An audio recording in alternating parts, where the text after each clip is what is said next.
আমাকে কেউ ধরেও রাখেনি, আমাকে কেউ বেঁধেও রাখেনি। আমি কারো লাইফে থাকলেও চলে, আবার না থাকলেও চলে। আমাকে ছেড়ে যাওয়ার জন্য কোনো কারণের প্রয়োজন হয় না।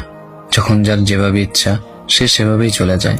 আমি কোনোভাবেই কাউকে আটকে রাখার চেষ্টা করি না, কারণ আমার সে অধিকার কারোর উপর হয়েই ওঠেনি। আমি কারো শখের মানুষ না। আমাকে যে কেউ যে কোনো সময় সহজেই ছেড়ে চলে যেতে পারে। আমি জীবনের প্রতিটা অধ্যায় হেরে যাই।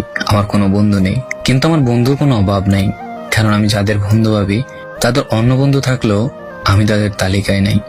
আমি কারো ব্যক্তিগত ফটোগ্রাফার হইনি। এই যে ফেসবুক আমাকে সারাক্ষণ অনলাইনে দেখেন, এটা কোনো নির্দিষ্ট মানুষের জন্য না।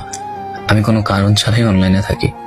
আমি কোনো কারণ ছাড়াই রাত জাগি, ফেসবুকে আসি, রিলস ভিডিও দেখি, কেউ মেসেজ দিলে তাকে রিপ্লাই দিই, ব্যাস এতটুকুই। অনলাইনে আমি কারো অপেক্ষার কারণ হইনি, তাই যখন ইচ্ছা অনলাইনে আসি, আবার যখন ইচ্ছা নিজের মতো অফলাইন হয়ে যাই। আমি বেশ একা থাকতেই পছন্দ করি। স্কুল হোক কিংবা যে কোনো জায়গায় হোক, আমি একাই স্বাচ্ছন্দ্য বোধ করি থাকতে। এটাকে ইগো মনে করাটা নিতান্তই ভিত্তিহীন। আমার সাথে তুমি ফ্রেন্ডশিপ করতে পারবে, কিন্তু আমি তোমাকে কখনো ইমপ্রেস করার জন্য টাকা পয়সা দিয়ে তোমাকে কিছুই দেখাতে পারবো না। তুমি আমার সাথে বন্ধুত্ব রাখতে পারবে, কিন্তু আমি তোমাদের সাথে বিভিন্ন জায়গায় ঘুরতে যেতে পারবো না, কারণ আমার তোমার বাবার মতো এত অঢেল টাকা নেই। কোনো মেয়ের পিছে ঘোরার মতো আমারও তো সময় নেই।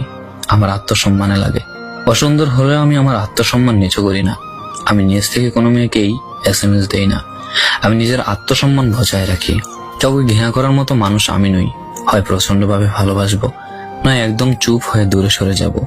অন্যদের বন্ধুত্বে রাগারাগি ঝগড়া সবই হয়, আবার তারা একে অপরের সাথে খুব সুন্দরভাবে মিশে যায়।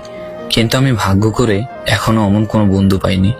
আমাকে নিয়ে সমালোচনা করাটা খুবই সহজ, কিন্তু আমার জায়গায় আসলে বুঝতে পারবে আমার জায়গাটা কতটা কঠিন।